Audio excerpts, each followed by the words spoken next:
So something that we want to discuss, we see a lot of videos where we're using things like in front kettlebell swings, single side kettlebell swings, other movements where we're working on one hip specifically and kind of getting force into that hip or shifting into that hip a little bit. A big reason for that is the phase of treatment or care that we're in, where we are working on the ability to use range of motion that we've created in a hip and to transfer that to the golf swing. So why that's important or where it's needed is we can see in this example, we've kind of identified here that there was a little bit of a early extension.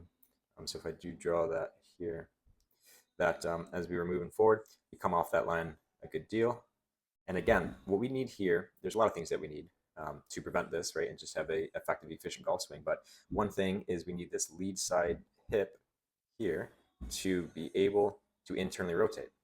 Now, beyond needing to be able to internally rotate, we need that hip to be able to um, sequence itself so that it uses its internal rotation, its mobility, to rotate the pelvis and keep that hip back. So we expect here that right glute to take that space, and then as we rotate, the left glute should come back before that right glute leaves.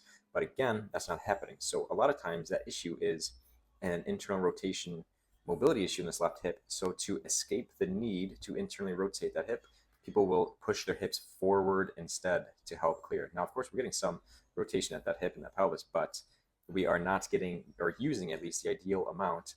And instead, we can push those hips forward. And what it does is it creates a less need to use internal rotation. Now, what is kind of an issue that comes from that is this early extension swing characteristic here, which can lead to all sorts of striking issues, faults, and inefficiencies in that swing. So why we do so much kettlebell stuff is we do hip specific stuff to open up some mobility there, and then the kettlebell stuff or the bent over split squats with rotation to that side hip, things like that, is it helps encourage more mobility, but also we are learning what it's like to use under strain, under stress, under load, what it feels like to use internal rotation of that hip.